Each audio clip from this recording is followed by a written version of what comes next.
ओम शांति।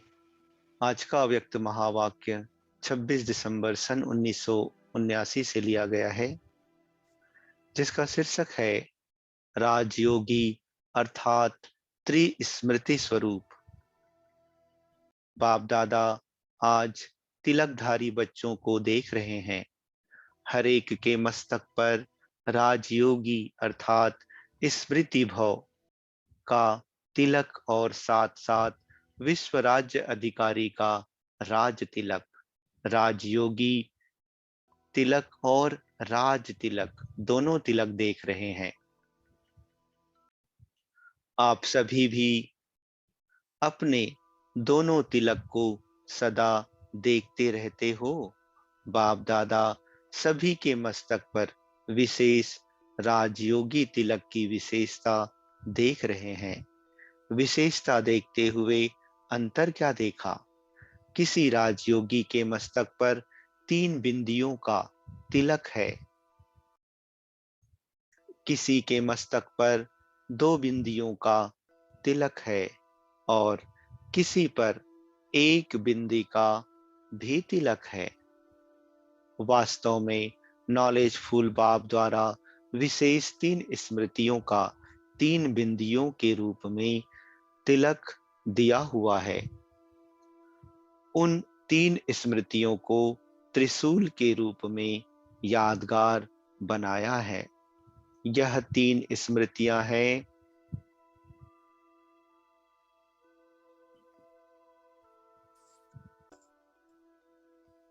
पहला, एक स्वयं की स्मृति, दूसरी बाप की स्मृति और तीसरी ड्रामा के नॉलेज की स्मृति। इन विशेष 3 स्मृतियों में सारे ही ज्ञान का विस्तार समाया हुआ है। नॉलेज के वृक्ष की यह 3 स्मृतियां हैं। जैसे वृक्ष का पहले बीज होता है, उस बीज द्वारा पहले 2 पत्ते निकलते हैं, फिर वृक्ष का विस्तार होता है।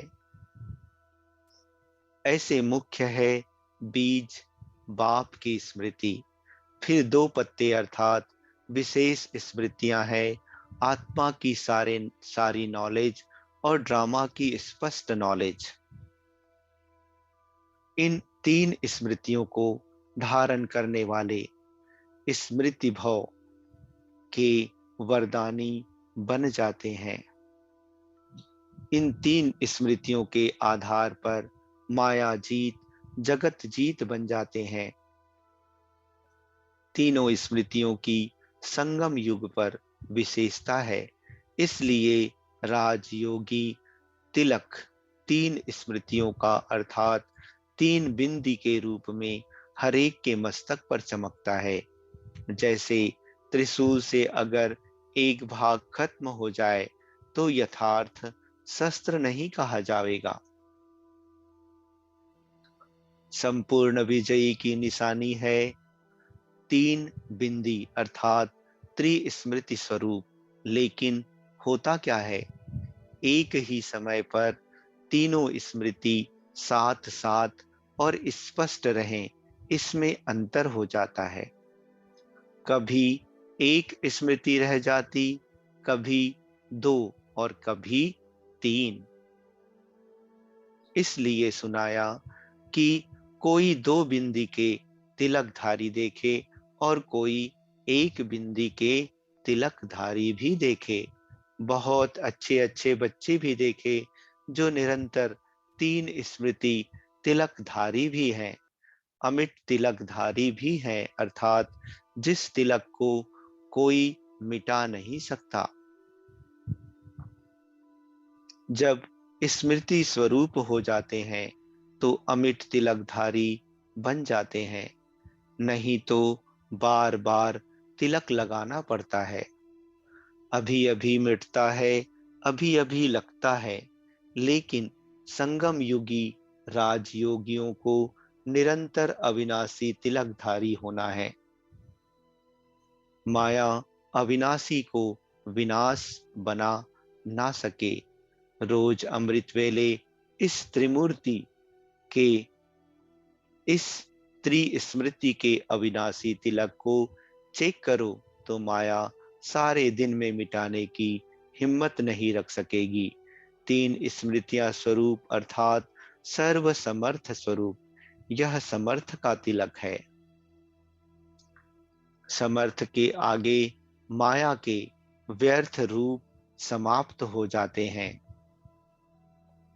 माया के पांच रूप पांच दासियों के रूप में हो जाएंगे। परिवर्तन रूप दिखाई देगा। विकारों का परिवर्तित रूप, काम विकार शुभ कामना के रूप में आपके पुरुषार्थ में सहयोगी रूप बन जाएगा। काम के रूप में वार करने वाला, शुभ कामना के रूप में विश्व सेवाधारी रूप बन जाएगा। दुश्मन के बजाय दोस्त बन जाएगा। क्रोधाग्नि के रूप में जो ईश्वरीय संपत्ति को जला रहा है, जोश के रूप में सबको बेहोश कर रहा है, यही क्रोध विकार परिवर्तित हो रूहानी जोश व रूहानी खुमारी के रूप में बेहोश को होश दिलाने वाला बन जाएगा। क्रोध विकार सहन शक्ति के रूप में परिवर्तित हो आपका एक शस्त्र बन जाएगा। जब क्रोध सहन शक्ति का शस्त्र बन जाता है तो शस्त्र सदैव शस्त्रधारी की सेवा अर्थ होते हैं। यही क्रोध अग्नि योग अग्नि के रूप में परिवर्तन हो जाएगी, जो आपको नहीं जलाएगी लेकिन पापों को जलाएगी। इसी प्रकार लोभ विकार त्रस्ती रूप की अनासक्त वृत्ति के स्वरूप में, उपराम स्थिति के स्वरूप में, बेहद की वैराग्य वृत्ति के रूप में परिवर्तित हो जाएगी। लोभ खत्म हो जाएगा और सदा चाहिए चाहिए के बदले इच्छा मात्रम अविद्या स्वरूप हो जाएंगे। लोभ को चाहिए नहीं कहेंगे लेकिन जाइए कहेंगे। लेना है नहीं, देना है देना है, यह परिवर्तन हो जाएगा। यही लोभ अनासक्त वृत्ति व देने वाला दाता के स्वरूप की स्मृति स्वरूप में परिवर्तन हो जाएगा। इसी प्रकार मोह विकार वार करने के बजाय स्नेह के स्वरूप में बाप की याद और सेवा में विशेष साथी बन जाएगा। स्नेह याद और सेवा में सफलता का विशेष साधन बन जाएगा। ऐसे ही अहंकार विकार देह अभिमान से परिवर्तित हो स्वाभिमानी बन जाएगा। स्व अभिमान चढ़ती कला का साधन है, देह अभिमान गिरती कला का साधन है। देह अभिमान परिवर्तित हो स्व अभिमान के रूप में स्मृति स्वरूप बनने में साधन बन जाएगा।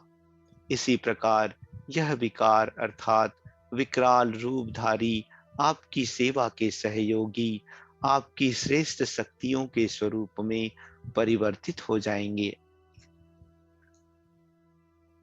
ऐसे परिवर्तन करने की शक्ति अनुभव करते हो। इन तीन स्मृतियों के आधार पर पांचों का परिवर्तन कर सकते हो। काम के रूप में आए शुभ भावना बन जाए, तब माया जीत जगत जीत का टाइटल मिलेगा। विजयी दुश्मन का रूप परिवर्तन जरूर करता है। जो राजा होगा वह साधारण प्रजा बन जाएगा। तब विजयी कहलाया जाएगा। मंत्री होगा, वह साधारण व्यक्ति बन जाएगा, तब विजयी कहलाया जाएगा। वैसे भी नियम है कि जो जिस पर विजय प्राप्त करता है उसको बंदी बनाकर रखते हैं, अर्थात गुलाम बना के रखते हैं। आप भी इन 5 विकारों के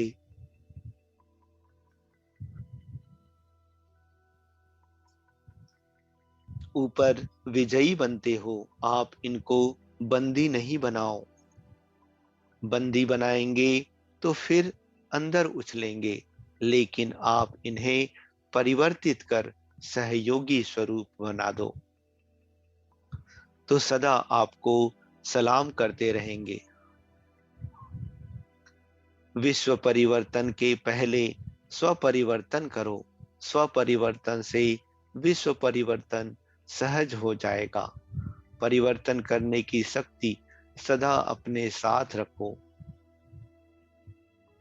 परिवर्तन शक्ति का महत्व बहुत बड़ा है।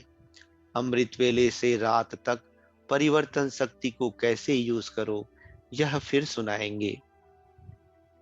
ऐसे राजयोगी तिलकधारी, भविष्य राज तिलकधारी, सदा मस्तक पर 3 स्मृति स्वरूप रूप में समर्थ रहने वाले, माया को भी श्रेष्ठ शक्ति के रूप में सहयोगी बनाने वाले, ऐसे माया जीत जगत जीत कहलाने वाले, सर्व शक्तियों को शस्त्र बनाने वाले, सदा शस्त्रधारी श्रेष्ठ आत्माओं को बाप दादा का याद प्यार और नमस्ते।